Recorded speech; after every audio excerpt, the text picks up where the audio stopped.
السلام علیکم. د الیکشن اعلان چې وشي نو بیا هر سیاسي جماعت ته دا حق دی چې هغوی د خپل منشور عوام ته پیش کړي. مختلف جماعتونه چې کم د جلسې کوشش کوي هغوی له عوام نه راځي او چې چا له عوام راځي په هغې باندې ډېرې زیاتې پابندیانې دي. پرون په دیر کې ورکر کنونشن و د پاکستان تحریک انصاف.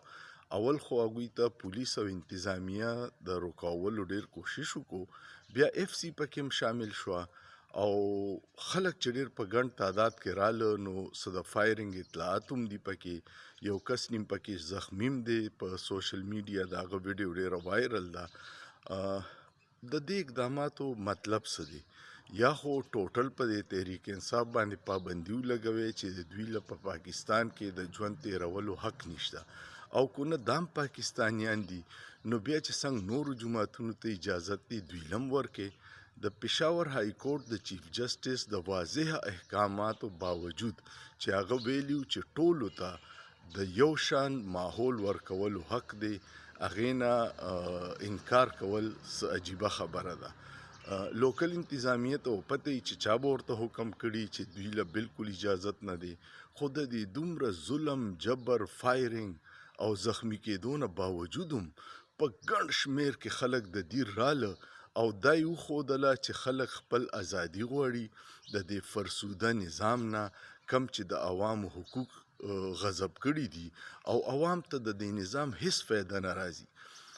5% اشرافیه ده چې په هر څه باندې قابض دی، کوه جرم وکړي هغه ته پروتوکول میلاویږي، هغه ته د سزاګانو کې ډېر رعایت میلاو شي، عدالتونه مینج شي، او چې کم محب وطن خلک دی ټول ډېر پریشانه دی. نو عوامو لاره جایزه چې روکاویږي هغه بیا ناجایزه طریقې اپناوي، هغه نور بیا ملک او ریاست ته نقصان دی. د خدای دپاره کم فیصله اساس چې په بندو کمرو کې فیصلې کوي د زمینی حقیقتونه بالکل جدا دي. عوامو کې شعور راغلی دی او تاسو چې کومه په 90 په دهایه کې اوده ناست یې چې په اخبار کې به خبر راغی او خلکو به یقین وکړو چې تاسو دروغ وی او که رښتیا وی، هغه دور نه دی. اوس خو د سوشل میډیا دور دی، د یو واقعي په زرګونو انګل نه ویډیو جوړه شي، خبر راشي، نو هغه اوس نشي روکولی. د عوامو حقیقي نمایندگان چې څو پورې منتخب نشي او د هغوی لاره روکاو شي نو دغه جمهوریت نه دی، دغه سلیکشن دی او دغه سلیکشن ته څوک دې پیرې له تیار نه دي.